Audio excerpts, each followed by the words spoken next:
आप एक swimming pool के पास बैठे हो, पानी में आपने अपनी लेग्स डाल रखी है, आप इंजॉय कर रहे हो, आपको अच्छा लग रहा है और आपको एक बच्चे की देखभाल के लिए भी बोला गया है और वो बच्चा बगल में खेल रहा है और वो बच्चा अभी अभी चलना सीखा है और चलते चलते वो जो है गिर भी जाता है, तो वो आपके साइड में चल रहा है। तो आपकी अटेंशन अपार्ट फ्रॉम एंजॉइंग जो भी आप स्विमिंग पूल में टांगे डाल करके बैठे हो वो एंजॉय कर रहे हो और आपका ध्यान जो है उस बच्चे की तरफ भी रहेगा।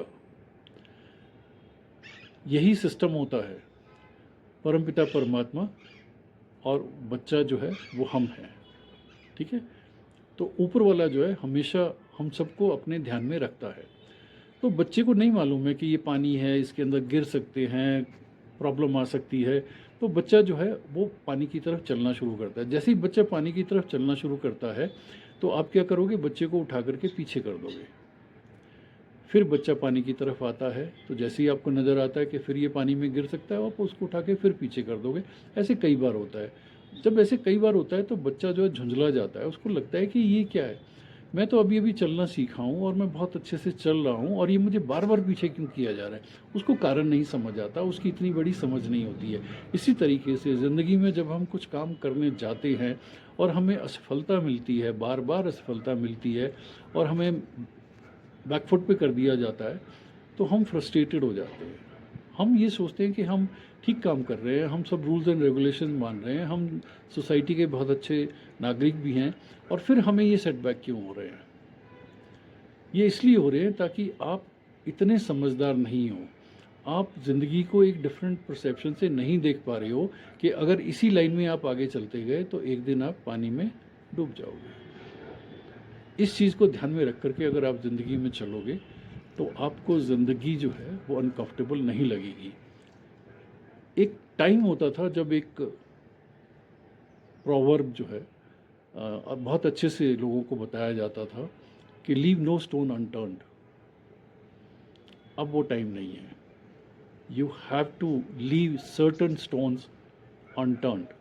सभी स्टोन्स को उठा करके मत देखना शुरू कर दो। मतलब लीव नो स्टोन अनटर्न का मतलब क्या था कि मेहनत करो, दबा के मेहनत करो। अब वो समय नहीं रह गया है कि आपको दबा के मेहनत करनी है।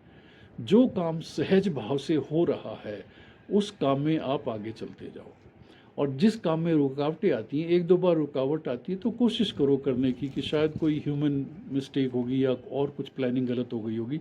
लेकिन अगर बार बार आपको किसी काम में रुकावटें आती है तो ये समझ लो कि ये डिवाइन साइन है और मुझे इस दिशा में नहीं जाना है। बहुत सारे मैंने लोगों को देखा है 10-10, 12-12 अटैम्प्ट्स एक पर्टिकुलर एग्ज़ाम के लिए, एक पर्टिकुलर चीज़ के लिए करते हैं। मत करो भाई। ज़िंदगी का वो जो प्राइम टाइम है वो आप खो बैठोगे। ठीक है, 2-3-4 अटैम्प्ट करो, अगर आपका हो जाता है परफेक्टली फाइन। अदरवाइज़ अननेसेसरी ये जिद पकड़ लेना।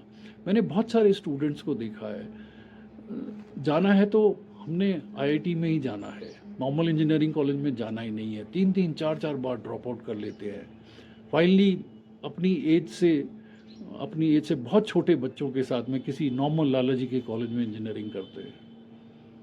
ओके, सो डिवाइन सिग्नल को समझने की कोशिश करो सहज भाव से। करियर में कुछ हो रहा है, yes go ahead, divine signal है। रिलेशनशिप में कुछ हो रहा है, यस डिवाइन सिग्नल है, go ahead, do it, right. But अगर आपको बहुत ज़्यादा मेहनत करनी पड़ रही है, against the grain of the country जाना पड़ रहा है, तब थोड़ा सा अवॉइड करो।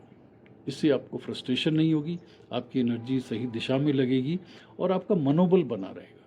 नहीं तो मनोबल टूट जाएगा, आपका विश्वास हट जाएगा हार्ड वर्क करने से। मैंने बहुत सारे लोगों को एंटी सोशल बनते देखा है। जब उनको लगता है कि नहीं मेहनत करने से कुछ नहीं मिलता है, ये बकवास चीज़ है, तो वो फिर उल्टी सीधी दिशा में चल पड़ते हैं। ओके, इन चीज़ों का ख्याल रखो, ज़िंदगी बहुत सही है। Take care, it's your life.